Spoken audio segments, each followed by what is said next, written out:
But today we're going to talk about why prepping isn't hoarding. This is Mike's idea.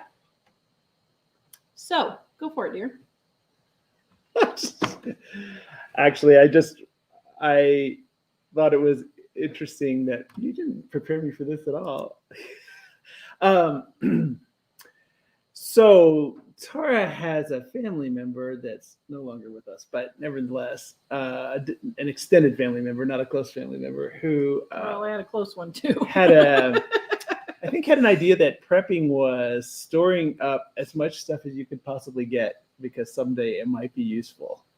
And I told her that it might be useful to talk about like what is important, why prepping is a good idea. It's good to be prepared for emergencies or unexpected things. And that doesn't mean just collecting every possible thing you can and storing it somewhere.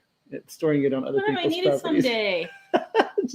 But I might need it someday. And it also occurred to me that, a lot of what we did when we really had no money at all, and we were able to live on, we had a very small amount of income, but we were able to live like our income was larger because we were kind of doing a prepping type lifestyle. So we had to prep. We had no choice but to prep because when you're living on $6 an hour, you can't just go buy whatever you want. Right. Well, and so a lot of people think of prepping as, gathering a bunch of stuff and having a bunker and being prepared to outlast the zombie apocalypse for generations to come and be eating canned goods 100 years later, like in the city of Ember. Anyone recognize that name? And I got to thinking, actually, I think of it more like a business in that we realize with the business, sometimes there are really great months and everything is going fantastically. And then there will be 3 or 4 months where maybe there's no money coming in at all. That's pretty typical for most businesses, although I think it's gotten a lot smoother with us. But what we realized is if we kind of prepare ourselves when things are great, then when things aren't so great, then we just kind of skate over the down spot and everything works great. And I realized that prepping is like that. A lot of people think, why would you prep in the sense, because they think of preppers like in the movies and I'm sure there are people like that who, keep themselves separate from the world and stockpile a bunch of stuff and are just waiting for some big, terrible thing to happen. But I realized that for us, we would acquire things when we could find them for little or nothing. And then things that we were actually going to use. And then we would keep them, and then when we had a difficult time, we would use those things during the time when we could not afford to buy them. And so for prepping, it's great to have things on hand. Like Tara's been talking about buying a lot of extra food supplies and extra medical supplies and supplies for if there's no heat. And actually, that's really an important thing for us right now because we're sitting here in Wyoming at 8 degrees below zero. And it's supposed to be 18 below tonight with wind. Negative 35 wind chills. With wind. And so it's important to be prepared for things like that. Of course, winter is a seasonal thing. It goes away after winter. But most things in life that are struggles of some sort are temporary in that way. And so like right now, there's a lot of talk about the supply chain problem, or at least there was a lot of talk among business owners like us who have found that, we went 6 months without being able to ship books to our customers because they weren't here. But the thing is, if you're prepared, then those things don't really have to impact you. Mm-hmm. And a lot of big costs. So it's more important than just preparing for emergencies, although that is really important that you prepare for emergencies. But you can also use it just to save money in your life every day and have a better life. And it's funny because a lot of people say, I just can't get ahead. I'm stuck where I am in my financial situation and I really don't like it. And but there's nothing I can do about it. But what we found when we were desperately poor, we've mentioned it before, but there was a time where we did not have a refrigerator. But it was winter in Idaho and we used the outside. And because we moved into the apartment, into the house that we had, the refrigerator didn't work.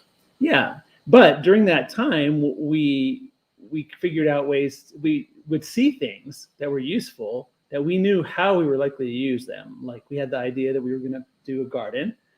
And so sometimes we would find that people had thrown away really good garden supplies, or people were just giving something away if we would come and get it. And then we built a greenhouse because we thought, well, it's Idaho and the days are really short in the winter. And if we want to extend the growing season, we could do the greenhouse. So we started thinking about things like that. Wait, so go back. How did we live without a refrigerator? Well, we did manage to borrow a dorm size refrigerator. And so which would only freeze. No, it refrigerated and froze, but what we did is it would only do one or the other. Yeah. And what happened is we used it as a refrigerator and we put all of our frozen stuff outside in a shed in hopes that nothing would attack it, even though a cat did get to some of our meat. But no, wait a minute. You just glazed over that. But we had our meat outside and the neighbor cat got in and ate some of our meat. And here's the thing, we still used it anyway. Like she cut off the part with the bite marks and then we cooked the rest. It anyway. So. And some of you have heard that before. That's why I didn't mention it. But you're right. Welcome, by the way, to anyone who's new. So what happened is we kept our things, our frozen foods, out in the shed that was underneath our carport, and that was our freezer. And then we had the little dorm refrigerator. That tiny little one was all we had for anything we wanted refrigerated in the house. But then we had a warm spell, and it got to be 40 degrees, between 30 and 40 degrees outside, which was too warm for frozen food. So then we turned the dorm fridge down to a freezing temperature. We brought all the frozen food in there and put the refrigerated things out in there. Mm-hmm. So, but using those kind of strategies, like we were talking about the gardening, we started finding there were dumpsters near our town. And we discovered one time we went out to throw away things that people would throw away brand new bags of garden mulch or topsoil or what's that white stuff that you put? Perlite. And all sorts of things. We found out that we needed some sort of mulch for gardening, and we found out there was a sawmill that would give us as much as we wanted as long as we would come get it, of wood chips and things, or sawdust that we could use for gardening. And we found a lot of people had plants at their places that they were going to rip out and take somewhere else, and they said, if you want to come get it. So we started using those techniques of finding things and doing that. So now that we can afford, to buy things more, we have over the years gotten to where we will, and this wasn't when we really could afford a whole lot, but Tara would see something on sale, or I would see something on sale. Like there was a time where I went shopping for the family, and at the time our younger kids ate pears and peaches all the time, the canned ones. And so I would go to the store and I would say, whoa, here's pears and they're half price today. So I would take like $20 extra and buy as many of the extras as I could, because I just thought, well, we'll be able to use this later. And so that's kind of a wise way to use kind of prepping and stockpiling. And it's interesting because people think about prepping and stockpiling as, what do you call it? We go shop and buy everything in the store. Hoarding. Yeah, as hoarding, or there's another word I was thinking of. I had it. Let me look right here on my list. Panic buying. Oh. Yeah. So one of the things is if you're prepared and you have enough supplies of the things that you use regularly, then when people panic buy at the store, you don't have to do that, because you kind of buy a little bit extra of the things that you use when things are fine and there's plenty in the store and nobody's worried about it. And that way, when it goes crazy and everybody's running around thinking, oh no, there's toilet paper, where's the toilet paper? You can say, I'm not going to worry about that right now, because I know that wave is going to end. Yep. Right? So.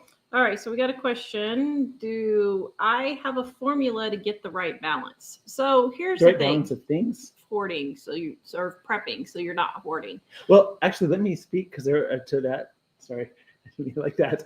Let me speak to that, because there was one thing I was going to say about that. I got to realizing that one thing that makes it really clear, for me at least, is when we're prepping, we tend to buy things that we know we're going to use, or we are likely to use, or would be really important in a problem.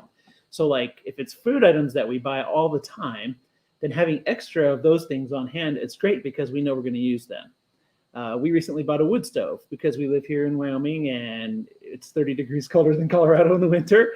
And we have a heater and that's fine. But if for some reason it fails, we really want to have a backup plan. And so we can't find a person to put it in. But at least I can, if we need to, put it in, but we'd rather not.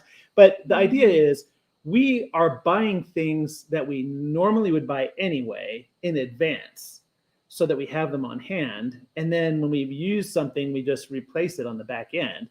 And that way we kind of have a plan for what will happen. And if something fails and we have to figure out another solution to something, we have time to do that. But what I've noticed with people that are hoarding is hoarding people tend to buy a lot of things and store them, things that they don't really know how they're going to use. They don't really understand quite what the need is going to be for it, but they just collect a lot of things anyway. So like Tara had a family member who he always collected like old washers and dryers and refrigerators and all sorts of things like that. And he would store them outside on farmland. And like he had lots of properties that were all this kind of stuff. And that's kind of more of a hoarding mentality, because then you're saying, I might use this someday, I might need it, but you really have no idea how you would actually need it. Of course, the idea there is I could take parts off of this thing and fix another thing, and that's fine. But like if you have 75 dishwashers, you're never going to need that many parts. So I think the difference between kind of responsible prepping and hoarding is really, do you know what you're going to do with it? Is there an actual reason to buy it or collect it? Do you have the space to keep it? And is it really realistic that you're ever going to have this type of problem? Because we've been through a lot of situations where we've been close to tornadoes. We've been affected by multiple floods over the years. We've had two blizzards, ice storms where we had no power for weeks tornadoes at a time. Yeah. And so there've been a lot of things. Recently, this wasn't us, but we used to live down in Colorado, and not too far from where we were, it was that sudden fire thing. And of course there, if you have stuff at your house, you're not going to be able to take it with you. But part of the preparing is having kind of a plan for what you would do and how you would get out. Okay, hold on. I got to say something on this. So we got a comment on the fires, though. A lady said, well, I'm not going to prepare because one time I was all prepared and a fire took out all my stockpile. So now I don't stockpile anything at all. Listen, that's just foolish. Yes, a wildfire could take out your stockpile. But let's say you have $500 or $1,000 worth of food downstairs. All the other emergencies that could happen, it would be much better to have $500 or $1,000 invested in that over a year or two and be prepared.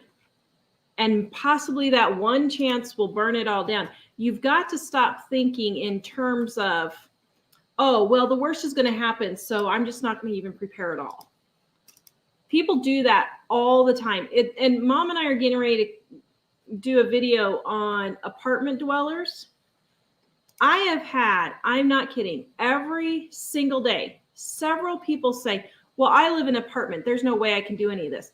Out of this whole time we've been talking about prepping, I have had one person, in an apartment say, well, I can't do some of the things you mentioned because I can't have a wood stove and we can't have rocket stoves and that kind of thing. But I've got my flashlights ready. I've got my water ready. I've got batteries for my flashlight. I've got my radio, and I'm as prepared as I can get. Do what you can. Stop making the excuse that you can't do anything at all, or that, a fire is going to come through and destroy it all, or that you don't have space or something like that. I lived in a 400 square foot apartment once, and I could have easily prepped. I didn't at the time, not a lot, but I could have easily prepped way more than I had there. if I would have just used the little pockets of space that I already had. And so you have to stop using the excuse that this is going to happen or that is going to happen, and that you're going to expect the government to take care of you. Because I got news for you. The government is not going to take care of you. You might think they are, but they're not going to. Well, and they tell you they aren't going to. If you go to emergency management websites, they tell you that you should be prepared to stick it out for a while, because the demand on them to respond to an emergency is high. And so if you don't prepare at all, you run the risk of spending a week or two or more trying to figure it out while you're waiting for them to come. Yeah. And so it's always wise to be prepared that way. And like I said, it's actually good for more than just emergencies, because with us, at first we didn't have very much money. Then I had a job and it didn't pay that well, but it paid enough that we were getting ahead on things. And then I lost the job, and then we had, things would come and go. We crashed a car, or our daughter would end up in the hospital or something like that. And through all that, we were kind of tweaking and kind of taking care of the stockpiling part. And I didn't even realize we were doing that until recently. It occurred to me that's how we actually got out of being poor to not. And so it's actually more important than for that reason. And it's the same thing like business. I remember when our business first made a lot of money in 1 month, and we thought, wow, this is great. But then we went 3 months with none at all. And I was thinking, wow, okay, so we need to figure out a way to make this part work. Yeah. And Dash Son says, I feel like I was better prepared when I lived in an apartment because I knew I could only have the essentials. That's probably true. Oh, I mean, I could see how that would be the case. And there is another thing about that that's kind of good to keep in mind too, is it's probably not great to just buy everything you possibly might. Some people gather just a massive amount of stuff, and I think they think they're going to survive for years and years. I hear on the radio, sometimes I hear commercials for buy this stockpiling food that lasts 25 years or whatever. And I was thinking, you're not going to be able to sit on that for 25 years. Like if you have an emergency and it becomes a long-term emergency, you're going to need enough in order to be able to figure out how to improvise from that point on. Mm-hmm. And so for people, like if you have a year or two supply, that might be okay. Most people don't really need that much. But if you have more than that, then it's probably kind of a waste, because very few people are going to have a catastrophe that long. And usually by then you can figure out another solution. I mean, like during the Depression, it was unfortunate that people had to do it, but they figured out all kinds of creative ways to try to just get by because they had to. And that was a really long-term problem. So, yeah. Okay, let's go through some comments here. So is there a formula? So I don't think Mike really got around to answering that question. Sorry. So Darlene wants to know, is there a formula to get the right balance? So pretty much, I don't really have a formula. I just have, now that we have this honkin' big house, I just have a room downstairs that's like my grocery store. And I just, when I go and look and I see we're out of ramen noodles, I just replace the ramen noodles. When I see, now since we've moved, I'm replacing a lot because I gave my neighbors like 75% of our food storage, so we wouldn't have to move it.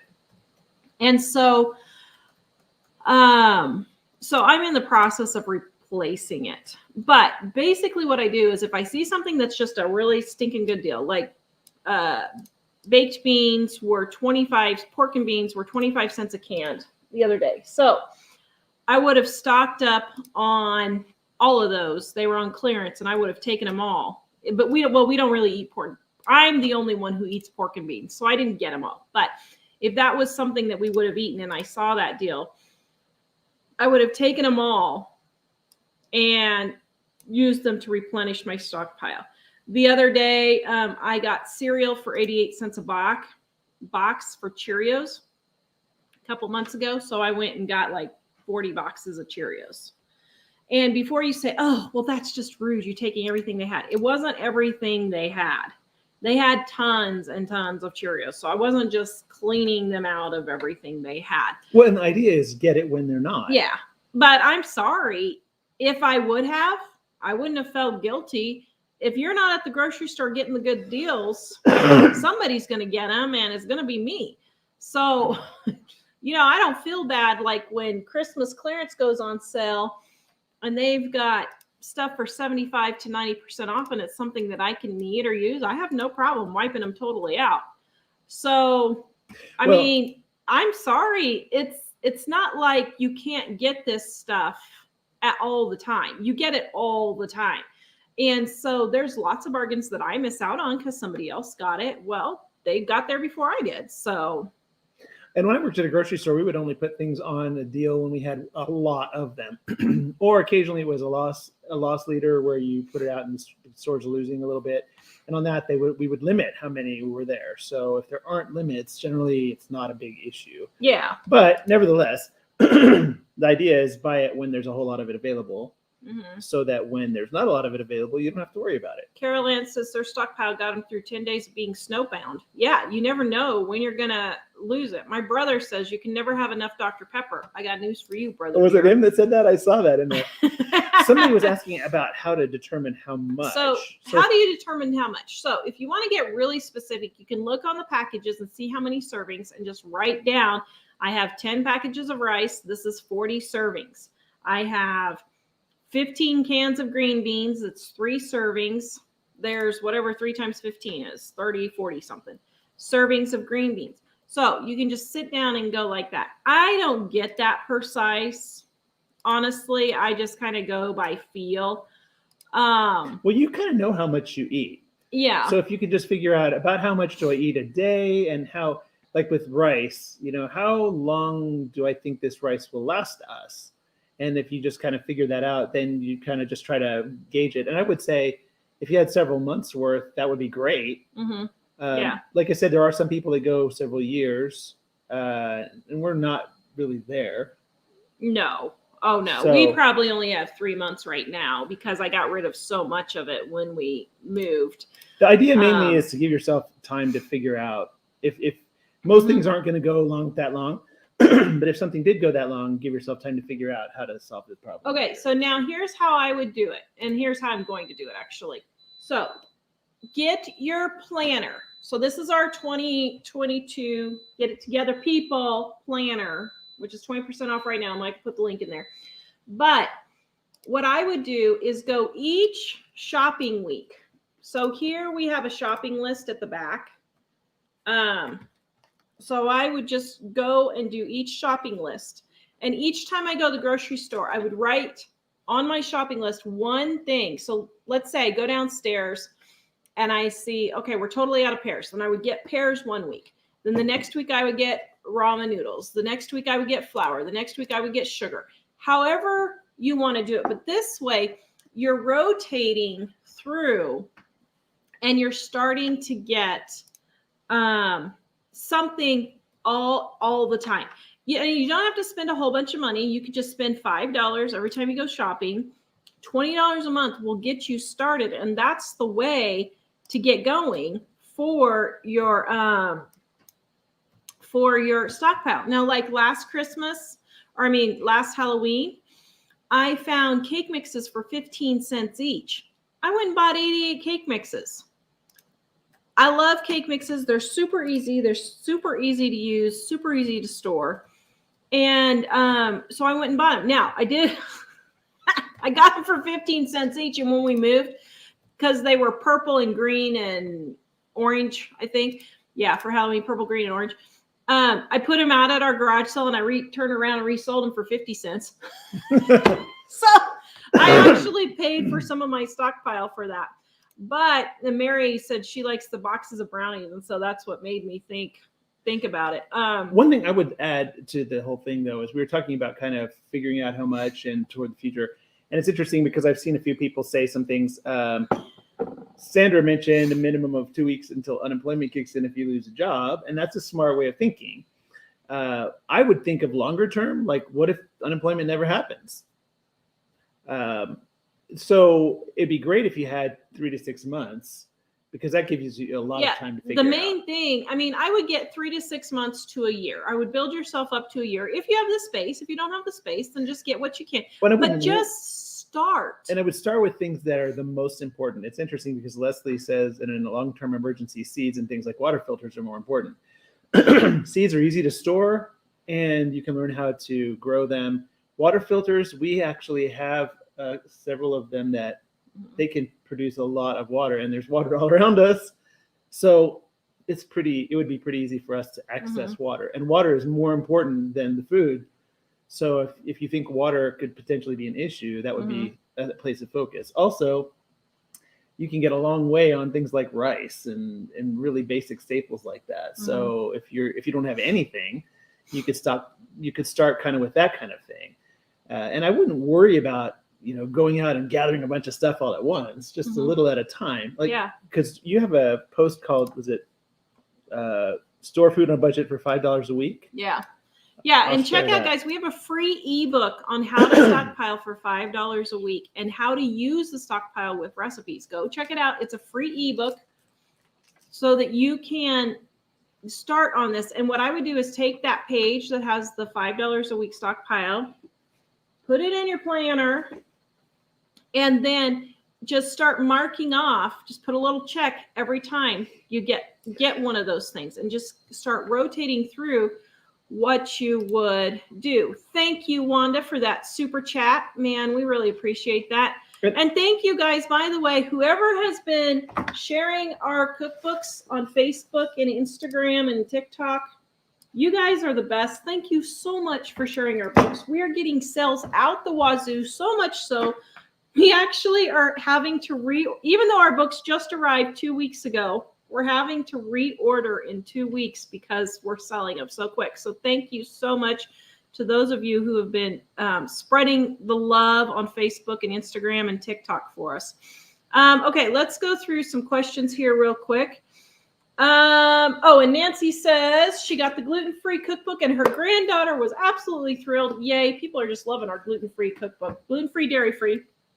Mama Lozy says prepping isn't plan A, it's B to Z in case A doesn't work. That's brilliant. I haven't ever heard that one. That's true, though. But I do think it's important. Again, I'm going to re-stress this. As I realized, it's not just for emergencies. Because the thing I was thinking is so many people that have watched us didn't understand why you would want to prep. And I realized, wow, if you're in a situation where your money's kind of tight, you can kind of start taking advantage of, squeezing out $20 extra and buying something that you usually buy when it's super on sale. And then the next time you can buy something else when it's on sale. And pretty soon you have a whole lot more extra space in your budget. So that's brilliant. And we've talked to some of our friends and we do the same thing where if Tara's cooking right now and we run out of something, we know we have it. And then we'll just go buy it at the store and replace the stockpile.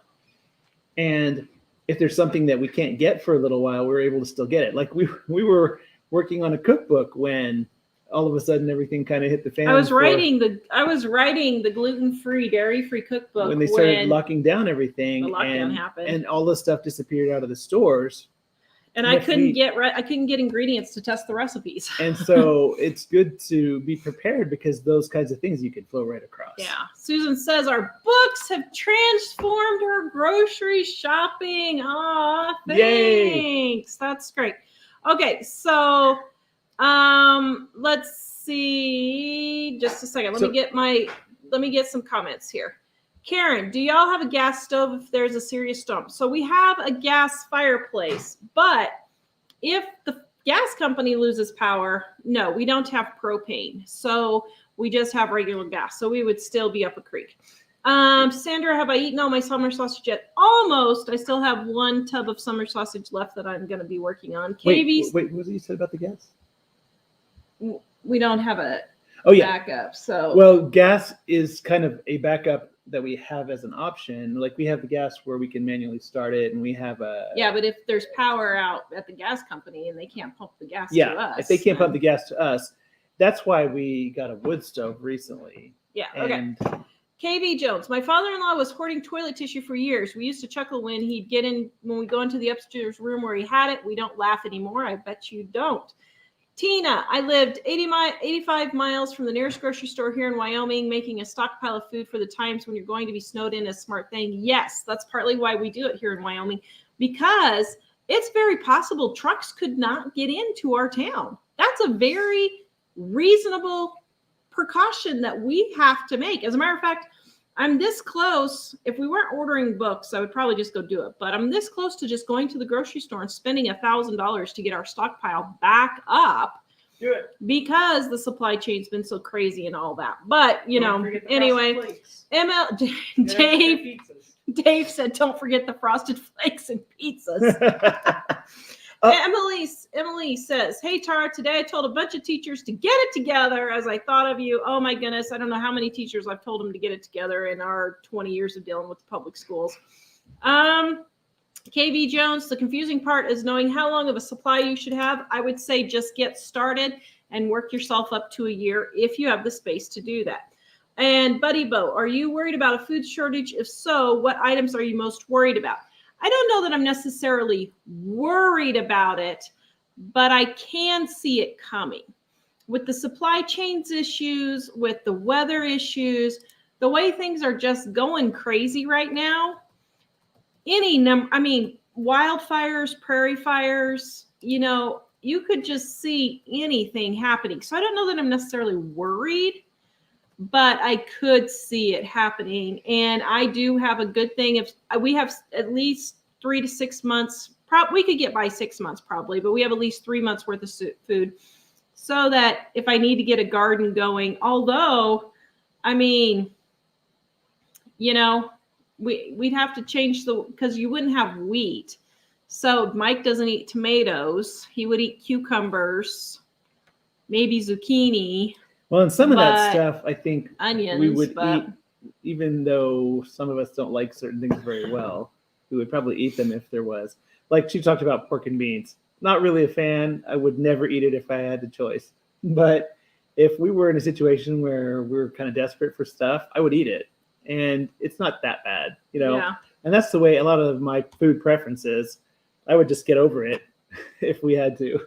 Let's see. There are a lot of questions about coffee. Just a second. Colleen, I should do a video on what? Put it in the comments because I guess I missed something.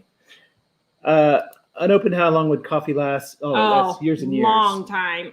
We're talking probably 15, 20 years unopened. In a vacuum sealed, unopened. Yeah. If it's open, 1 to 2 years. Yeah. Getting a wood stove increase your fire and theft insurance. We're not sure yet. We have not installed it. No, but when Mom called, Mom's getting one, and they told her it wouldn't change it. Okay.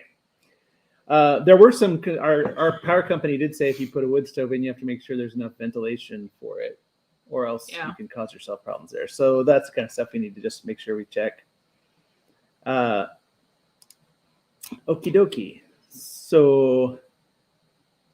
All right. Grammy Midknife says apartment dwellers get totes that will slide under your bed and fill them up. Also stack totes and put a cloth over it and use it as a side table. Yeah. Apartment dwellers really have no excuse. Mom and I did a video on this and it's coming up in the next probably 2 weeks.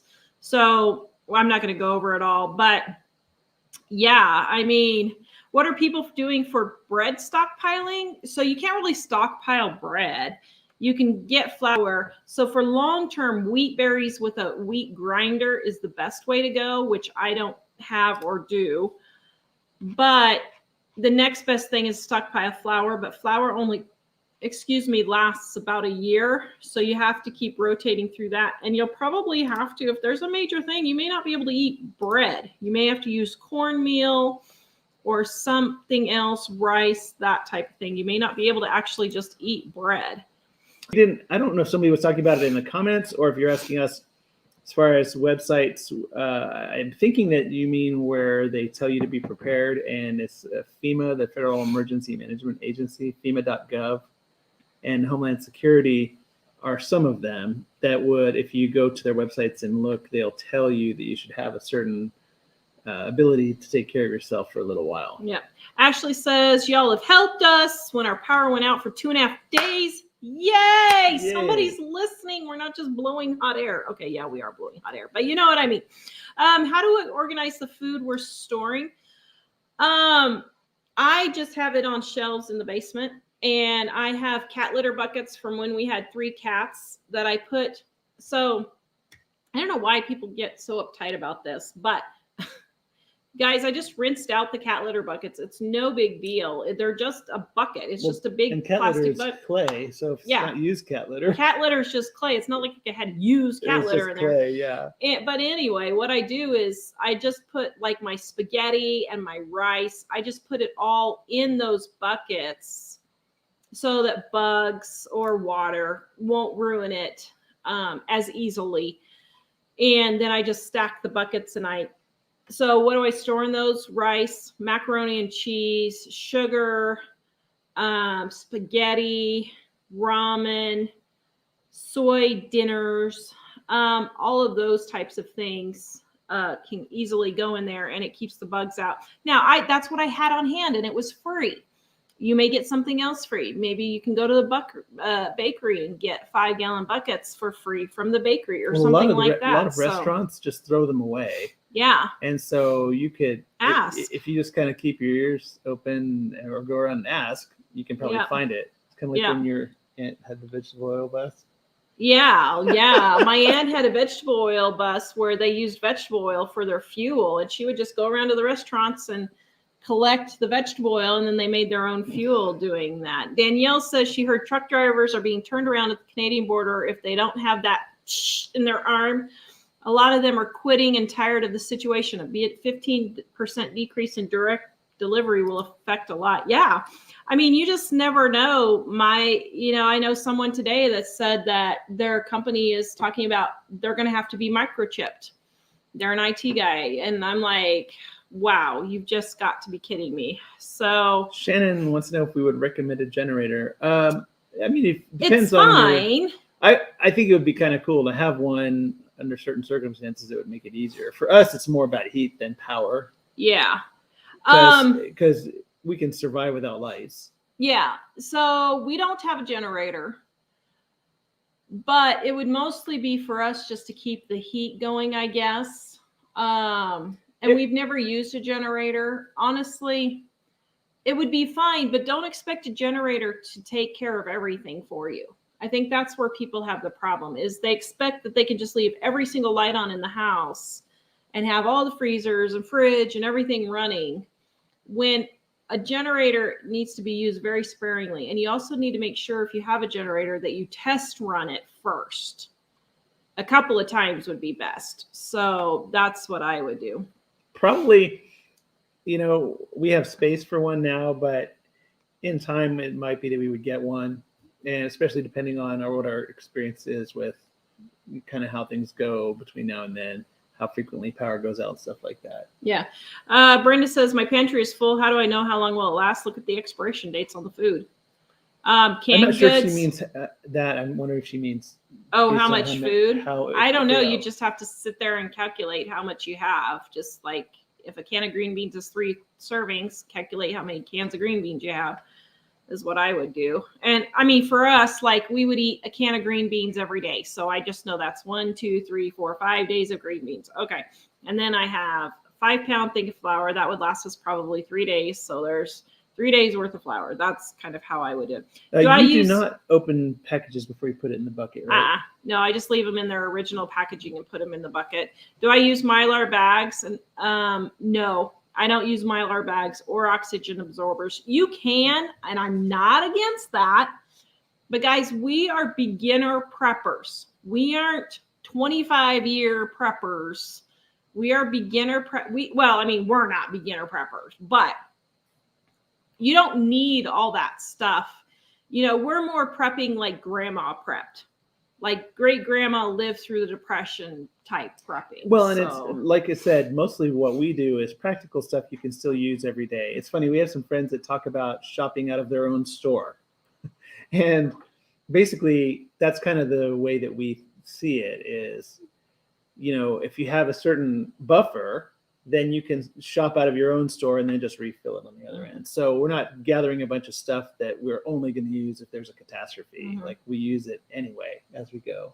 Mm-hmm. And I think that's kind of the more I don't want to say normal, the more that's kind of the way that, like Tara said, Grandma always did it, is having some preparation for there. Yeah. Are we worried about looters?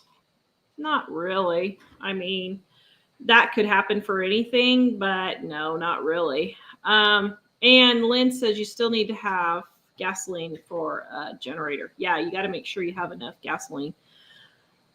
Oh, another thing I was going to mention earlier, part of being prepared also is knowing your neighbors. We've talked about this before, but knowing your neighbors, or at least some of your neighbors, and having friends and understanding like what is it that everybody has that somebody else doesn't have. That you could work together. Because everybody has something, pretty much everybody has something that they could kind of contribute that others don't have. And so in the time of, like, I remember when we had a flood that wiped out all the roads from our town in Colorado, first thing everybody did was go over and check on all the older people. Yeah. Because we were just kind of getting together to see, okay, how can we work this out? One guy had a lot of small tractors and equipment like that. Other people had other things. We had a lot of One boys. person had a wood stove. So we had a lot of labor.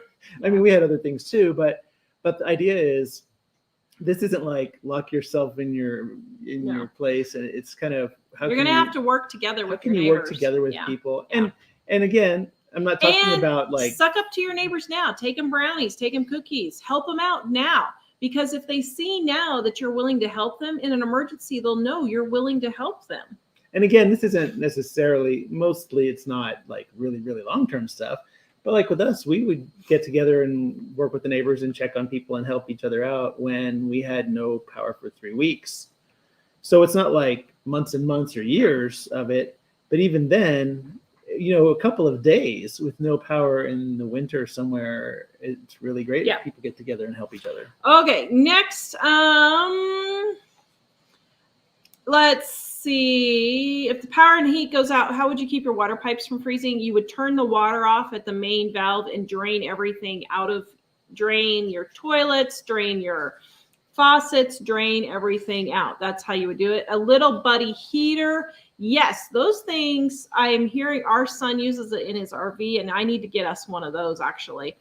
Those little buddy heaters with the little mini propane tanks. Yes, they're safe for indoors for up to 4 hours or something like that. So also pipes. When we had an ice storm and all the power went out, we made sure we didn't open doors any more than necessary, and we opened all the cabinets. Yeah.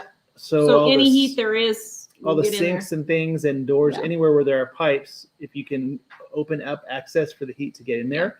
And that house got down to just above freezing by the time it was over, because we kept everything closed. And so even though it was really cold in the house, it wasn't enough to destroy the pipes. Yeah. Mommy of 6 says, I've started buying my cat litter in those buckets just to get the buckets. It's like a free bucket. Yes. If there is something, I will do that all the time. If there is something that I can use that has a product in it. So let's say I need a new spray bottle, and there's stain cleaner. There's laundry stain cleaner in the spray bottle. I'll use the spray bottle for my homemade laundry stain cleaner. But if I need a new spray bottle, I'll just buy it and then I'll use the spray bottle. By the way, I am so sad. I'm going to post this, but I have not had my favorite shop laundry stain cleaner for 2 years now, and I'm just about ready to go off on somebody on that one. But anyway, that's just a little side point.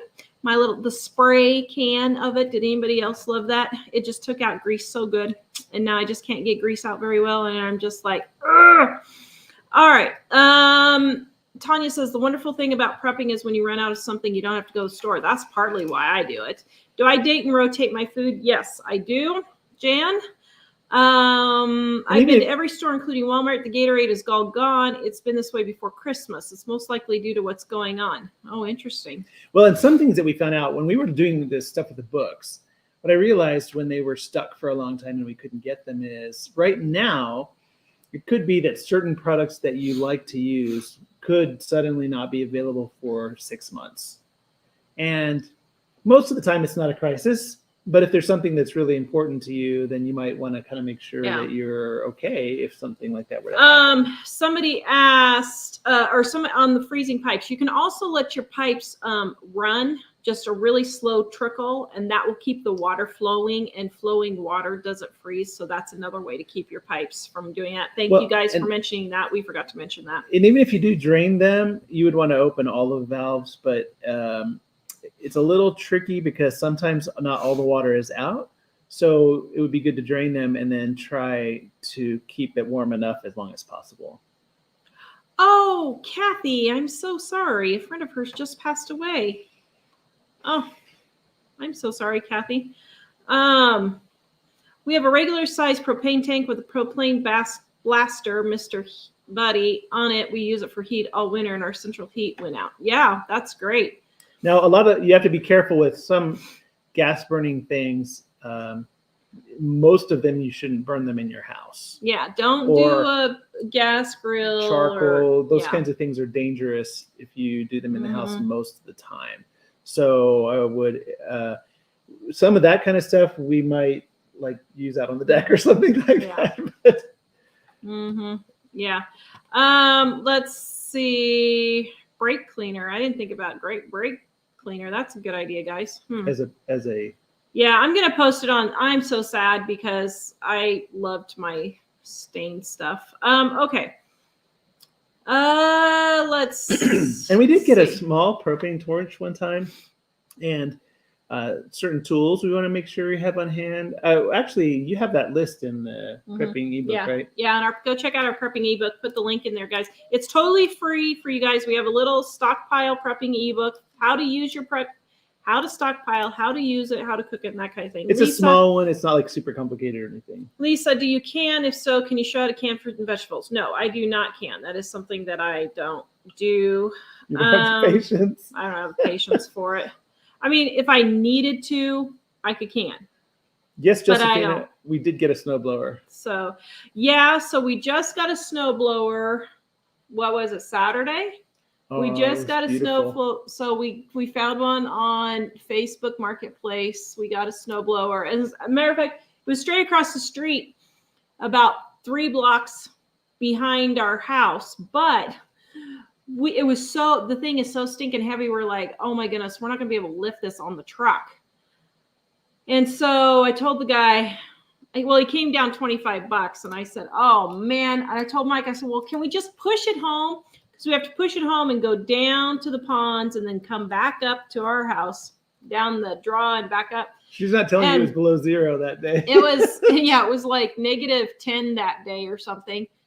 And Mike's like, it's -10 degrees out. And the guy said, well, if you'll pay the full price for it, then I'll go ahead and drive it over. So he brought it over for us, which was really nice. So, thanks for the super chat, Ditching the Grind. Yes, thank you. For the Bible Fund. Oh, yeah, guys, we're giving away Bibles like crazy. We send like 10 to 12 a day. So we're just going crazy. But one thing about the snowblower, it was funny because there were a couple of them available.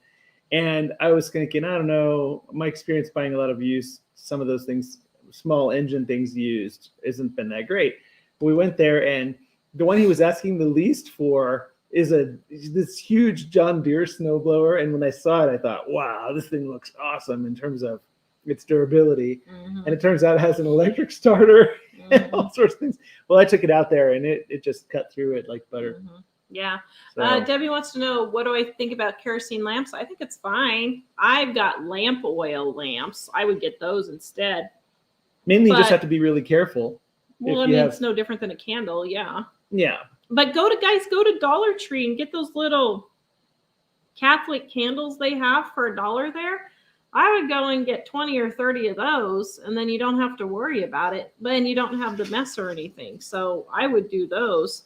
Kristen Live Acres, my mom lives near West Yellowstone. They've been getting a lot of snow. Are y'all getting the same? Are you getting that storm in Sheridan? We are getting it. We haven't had a huge amount of snow so far, but we're supposed to be getting it through Friday. And they're saying they expect temperatures down to 18 or 20 below, with wind chills down to 40 below. Yeah. So we're finding out it is colder here than Colorado. Yeah. Sherry, my girlfriend's cousin just had a fire day after the new year. They lost everything, so I'm donating stuff. Oh, that's too bad. Yeah, the Louisville fires. If you guys watched our video from yesterday, the Louisville fires. So I basically grew up in that area. I mean, I was from Kansas, but I spent all summers and every vacation in Colorado. And my grandparents lived literally like a mile from where, not even a mile. Yeah, probably not even a mile from where the fire happened. So, those wildfires really hit home. We know exactly where it was. And one thing on the prepping stuff is there are times where if your house is completely lost, you might lose it. But we've been through a lot of disasters and nothing has really, like occasionally that might happen to somebody, but there's always something unexpected. And the idea is how many ways can you be prepared for unexpected things? Not being paranoid, just being. Well, or even like I fell down the stairs today. Okay, if I would have broken my back or something or been in the hospital, Mike wouldn't have had to worry about food. And he could have been there at the hospital helping me. Well, maybe not with COVID, but he could have been at the hospital helping me possibly. Or maybe he would just have to help me in general. Not having to go to the grocery store just takes one thing off the list. And so you just never know what could happen. If Mike could drop dead tonight, well, if I'm having to deal with the funeral and getting rid of all of his stuff and all of that kind of thing. But when people are talking about then I know where you're going with this. I wouldn't have to go grocery shopping. And that's one last thing that you have to worry about. So, yeah. Actually, it's interesting that Sandra and some other people mentioned earlier about job loss, because we have had times where for a job purpose, there was an extended amount of time that was just financially difficult. Like, it's not that we didn't have any money. It's just that it was more difficult then, and being prepared for that. And we've actually had a lot of people tell us that kind of following some of what Tara's suggesting and being prepared has made it easier for them when they've lost a job or something. And right now, there's still a lot of uncertainty in that area. So, what do we wear to stay warm in such cold weather? Long sleeves. Actually, it's funny. Yeah. Just put on. Well, Tara's wearing something that's more typical, but before the show, I was wearing like a regular shirt and a sweatshirt, and then if we go outside, we'll wear a coat over that. Mm-hmm. But it's having more layers helps a lot, because like the house, we really don't want to run the energy bill too high, so we'll tend to wear the sweaters and stuff while we're in there. It's over there. Let's see. Everybody says they found my Shout spray foam. Sandy, I'd have to go look that up, because I've looked. It's $25 plus shipping. Yeah, but somebody else said she found it for $338, but I haven't seen it. And I have looked and looked and looked and looked, so I'll have to go check that out. Okay, put in the planner, guys. For those of you wondering, we have the 2022 planner. People are just absolutely loving it, guys. We're getting tons and tons of rave reviews. This is print on demand this year. So it will take a couple of days for them to get it printed and sent to you, but it's not going to be a long time. It'll probably take like 4 or 5 days. But they are doing print on demand, and there was a slight delay with all the holidays and that kind of thing, but it wasn't because they weren't in stock. It's just because of the holidays. So and actually, so this is the third year of doing the planner, right? Yeah. So content is the same, although I have to say they have a designer that really put a lot of heart into it. So it really looks even nicer than it did before. Yeah. So, let's see. Yeah, Cowgirl Jones, long underwear like Grandpa wore under his clothes. That's how we stay warm. And actually, that's true. When we lived in Idaho, we did this, and here we'll probably have to get a little better at it. But I noticed I used to wear like the long johns under pants. And when the wind is blowing and it's below zero, it's really not that cold if you're dressed sufficiently. Yeah. But like if you I realized we were going to church and I was still wearing the kind of more, I don't know, dress pants or whatever, and everyone else wears jeans. And the other day it was really bitterly cold, and I realized, wow, the wind blows right through these dress pants. So thinking it's time to kind of think a little more. Josephine, for your chronic fatigue syndrome, gluten-free, do I do gluten-free, dairy-free? Okay, so I am gluten-free, dairy-free, which is why I wrote the cookbook, because everybody kept asking me for recipes. So this cookbook is gluten-free, dairy-free, but I have like 58 food sensitivities. I just got retested. And it's absolutely ridiculous. So I just started today. I'm working with a new doctor, and I'm starting today a new elimination diet to start all over again. So I'll let you guys know how that goes. But yeah. So let's see.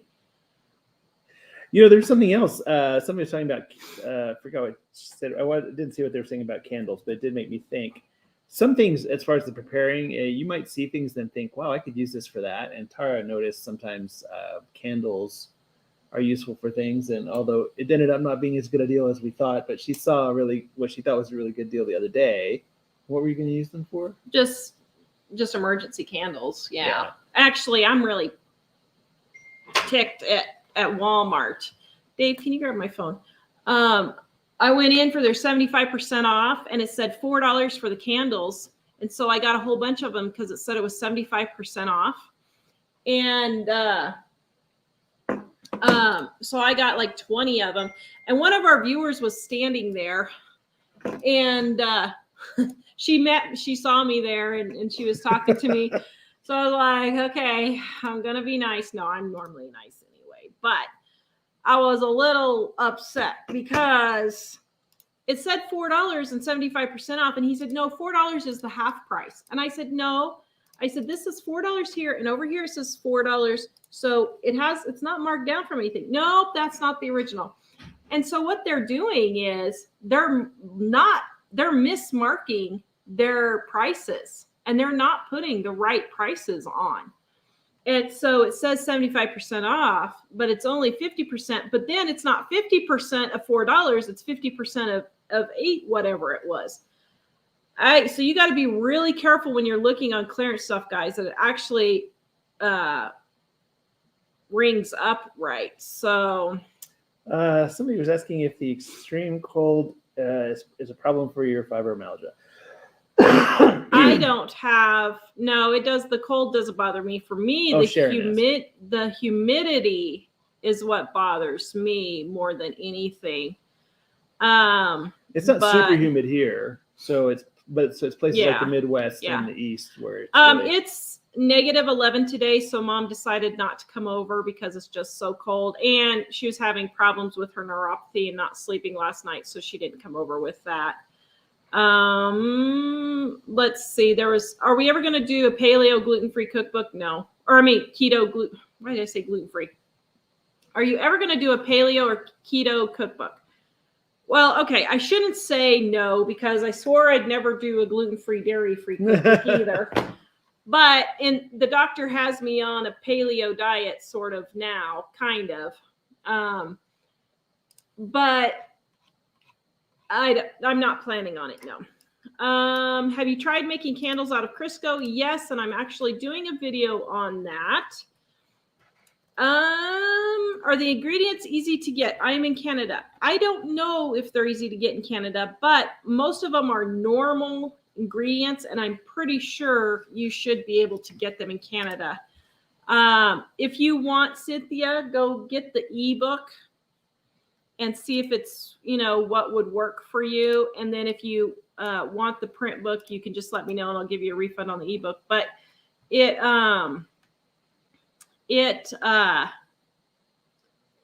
should be pretty easy. I just use basic gluten-free things, nothing crazy. So actually, that's one reason why people like Tara's gluten-free book, because it's a lot more normal stuff put together to make.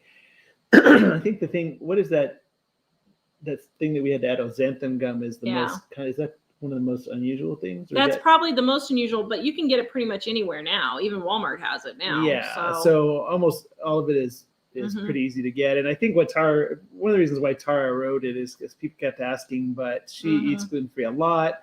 And the stuff at the store, some of it's really good, but it's just very, very expensive, and Yeah. it doesn't have to be. So, and we are working on other books at the moment, Yeah. but we just can't go too many different directions Yeah. with them. And somebody said you can't get the gluten-free flour in at Walmart. That's fine in Canada. I have right here gluten-free, how to make your own gluten-free flour, and it has tapioca flour, potato starch, cornstarch, white rice flour, brown rice flour, and xanthan gum. So if you can get all those things, you can make it easy. Oh yeah, we should set up your phone. People are talking about the Walmart app. It does have a price checker thingy on it. You can see what it would scan while you're standing there. Oh, yeah, but see, that's the problem. They're still not labeling stuff right, though. Actually, it's funny because a lot of companies here have been saying, "Oh, well, if they don't do something that they normally would do, they just say, well, we're short-staffed." And I'm So, like, if this the is a price is short-staffing wrong, issue. so like at Walmart, if the price is wrong, they won't. Maybe they don't want to fix it, but then they say, "Well, sorry, we're just short-staffed, so it's not our problem." Well, that's kind of the way it came across. What books are we planning on coming out in 2023? Well, hopefully in 2022, I am working on Gluten-Free, Dairy-Free Part 2, Volume 2, and then also 5 ingredient recipes. Hopefully we'll get those out by Christmas. I don't know. I say that now, so I guess I better get my booty moving. But Jim got the new planner, and it's really, really nice. Thank you so much. Walmart's gluten-free flour has been discontinued. Really, Allie? I find that surprising because it was so popular. Huh. Yeah. I'm going to have to go check and see, so I better go grab a bunch. All right. So check out, guys. Our cookbooks are on sale, 25% off, 25% off, and we're selling them like hotcakes. I don't know who's sharing them, but thank you for sharing them on Facebook, Instagram, TikTok, Twitter. Thank you so much, guys. You can order straight from our printer, our 2022 planners. Those are 25% off. Rebecca, we cannot ship to 20% off. Rebecca, we do not ship to Australia. Australia will not allow packages from the United States right now. We normally do, but they're currently restricting anything coming in. So Australia will not allow us, and we cannot ship to England, anywhere in the EU, because of your VAT tax. So for those of you wondering, that is why. And please visit us at livingonadime.com. We hope you guys had a great night. Yes. And we will see you guys next week. And stay warm. Yes. Stay nice and toasty. All right, cool. See you guys later. Bye. Happy New Year.